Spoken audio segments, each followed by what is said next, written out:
Breaking news చూస్తున్నాం. హైదరాబాద్ లో Ebola virus కలకలం రేపుతోంది. కేసులు రోజు రోజుకు పెరుగుతుండటంతో తీవ్ర భయాందోళనకు గురిచేస్తుంది. ఎబోలా తరహా ప్రాథమిక లక్షణాలు ఉన్న ఇద్దరు వ్యక్తులను రాత్రికి రాత్రే హైదరాబాద్లోని అపోలో ప్రైవేట్ ఆసుపత్రి నుంచి సికింద్రాబాద్లోని గాంధీ ఆసుపత్రికి తరలించారు. ప్రస్తుతం వీరిని గాంధీ ఆసుపత్రిలోని ప్రత్యేక ఎబోలా ఐసోలేషన్ వార్డుకు తరలించి ప్రత్యేక వైద్య బృందాల పర్యవేక్షణలో అత్యవసర వైద్య సేవలు అందిస్తున్నారు. ఎబోలా అనుమానిత లక్షణాలు కనిపించడంతో వైద్య వర్గాలు హై అలర్ట్ ప్రకటించాయి.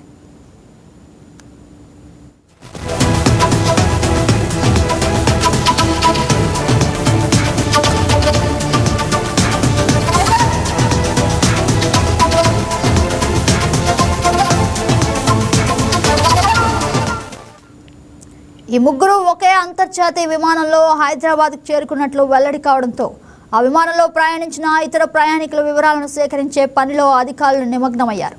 అంతకుముందు సూడాన్ నుంచి ఇథియోపియా మీదుగా శంషాబాద్ విమానాశ్రయానికి చేరుకున్న 30 ఏళ్ల వ్యక్తిని విమానాశ్రయ వైద్య బృందం గుర్తించింది. థర్మల్ స్క్రీనింగ్లో అతనికి 100 డిగ్రీల జ్వరం ఉన్నట్లు తేలింది. ఇటీవల ఎబోలా ప్రభావిత దేశాలైన ఉగాండా, దక్షిణ సూడాన్లలో అతడు పర్యటించినట్లు సమాచారం. అధికారులు ముందు జాగ్రత్తగా అతన్ని గాంధీ ఆసుపత్రిలోని ఐసోలేషన్ వార్డుకు తరలించారు.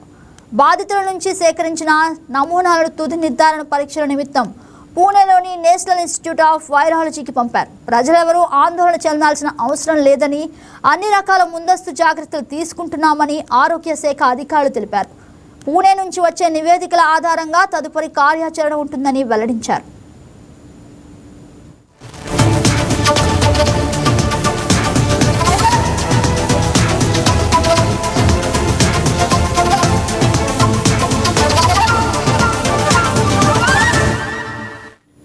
ఇదే అంశానికి సంబంధించి మరింత సమాచారం మా ఎగ్జిక్యూటివ్ ఎడిటర్ శ్రీనివాస్ ఫోన్ లో అందిస్తారు. గుడ్ మార్నింగ్ శ్రీనివాస్, చెప్పండి. రైట్ జగన్, ఏదైతే ఎబోలా కేసులు హైదరాబాద్ వాసుల్ని వణికిస్తున్నాయని చెప్పొచ్చు. ఎక్కడెక్కడి నుంచో వస్తున్న వాళ్ళంతా కూడా మధ్య ఆఫ్రికా నుంచి, అదేవిధంగా సూడాన్, కాంగో నుంచి ప్రయాణిస్తున్న వారు హైదరాబాద్కి రావడం అనేది ఇక్కడ ఉన్న ప్రజలు జీర్ణించుకోలేకపోతున్న పరిస్థితి. ఎందుకంటే మొత్తంగా కూడా ఒక 17వ తారీఖు అంటే మే 17 నుంచి కూడా WHO హెల్త్ ఎమర్జెన్సీ ప్రకటించింది. ఈ దేశాలు ఏవైతే కాంగో, సూడాన్, మధ్య ఆఫ్రికా దేశం నుంచి వస్తున్న వారి పట్ల జాగ్రత్త వహించమని చెప్తున్నప్పటికీ కూడా వాళ్ళు ఎలా హైదరాబాద్ లోకి వస్తున్నారన్న దాని మీద ప్రధానంగా ప్రజలు ఒక ప్రశ్నిస్తున్న పరిస్థితి కనిపిస్తుంది. ఎందుకంటే మనం చూస్తున్నాము, నిన్నటికి నిన్న మొత్తం 2 కేసులు హైదరాబాద్ లో ఎబోలా కేసులు, అనుమానిత కేసులు అయినప్పటికీ కూడా ఇంకా దీన్ని నిర్ధారించాల్సి ఉంది. కాబట్టి ఇలాంటి కేసులు హైదరాబాద్ రావడం పట్ల ప్రజలైతే చాలా ఆందోళన చెందుతున్న పరిస్థితి. అయితే ఎయిర్పోర్ట్ లో ఎప్పటికప్పుడు స్క్రీనింగ్ నిర్వహించడం, ఎవరైతే విదేశాల నుంచి వస్తున్నారో, ముఖ్యంగా ఈ కాంగో, సూడాన్ నుంచి వస్తున్న వాళ్ళు ఎవరైతే ఉన్నారో వాళ్ళని నిర్ధారించి పరీక్షలు నిర్వహించి వాళ్ళని పంపించడం లాంటివి చేస్తున్నారు. అయితే ఈ 2 కేసులు కూడా వాళ్ళు పూర్తిగా ఎబోలా లక్షణాలతో రావడంతోనే పరిస్థితి కాస్త ఆందోళనకర స్థాయిలో ఉందని చెప్పొచ్చు. ఎవరైతే వీళ్ళిద్దరు కూడా అపోలో ఆసుపత్రిలో చికిత్స పొందుతున్న నేపథ్యంలో ఈ లక్షణాలు కనిపించడంతో వెంటనే వాళ్ళు వీళ్ళని గాంధీ ఆసుపత్రికి తరలించడం జరిగింది. గాంధీ ఆసుపత్రిలో ప్రత్యేక ఐసోలేషన్ ఏర్పాటు చేశారు. 20 బెడ్ల పడకల ఒక క్యాబిన్ కూడా తయారు చేయడం జరిగింది.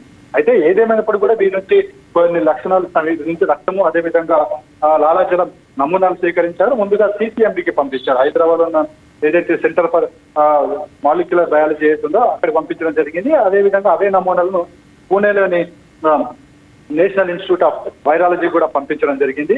అయితే ఈ లక్షణాలకు సంబంధించి మొత్తం రిపోర్ట్ రావాలంటే కనుక మరో 20 రోజులు పట్టే అవకాశం ఉంది. సో అప్పటి వరకు కూడా వీళ్ళని వైద్యుల పర్యవేక్షణలు కూడా పెట్టాలని చెప్పేసి కూడా భావిస్తున్నారు. సో మొత్తానికైతే ఏదైతే ఈ ఎబోలా కేసులు హైదరాబాద్ లో రావడం పట్ల ప్రజలైతే కాస్త ఆందోళన చెందుతున్నారు. ముఖ్యంగా వీళ్ళుండే ఏరియాలు మనకి చూడొచ్చు. ఏదైతే నిన్న ఒక మహమ్మద్ అనే కేసు అవుతుందో ఆయన ఒక ఇన్స్టిట్యూట్ లో చదువుకుంటున్నాడు అని చెప్పేసి కూడా తెలుస్తుంది. సో ఇలాంటి పరిస్థితి నేపథ్యం ఆ ఇన్స్టిట్యూట్ లో కూడా ఇప్పుడు పూర్తిగా పరీక్షలు నిర్వహించాల్సిన పరిస్థితి. అంటే ఇది మనం గతంలో మనం చూసాము, ఏదైతే కరోనా వైరస్ ఏ విధంగా విజృంభించింది, ఏ విధంగా అంతా కూడా ప్రపంచాన్ని వణికించిందో మనకు తెలుసు.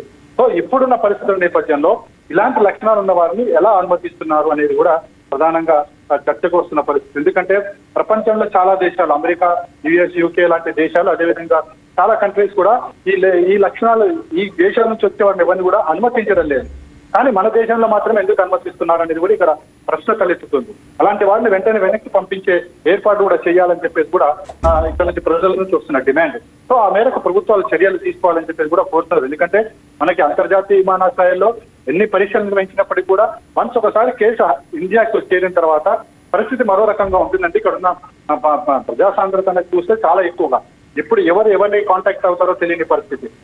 ఈ కాంటాక్ట్ లోనే ఇలాంటి రోగాలన్నీ కూడా విజృంభించే పరిస్థితి ప్రమాదం ఉంది. కాబట్టి అలాంటి వారిని అసలు దేశంలోకి ఎంట్రీ కానియద్దు, లేదా మన విమానాల్లో మన దేశానికి సంబంధించిన విమానాల్లో ప్రయాణించనీయకుండా అడ్డుకోవాలన్న డిమాండ్ కూడా వస్తుంది.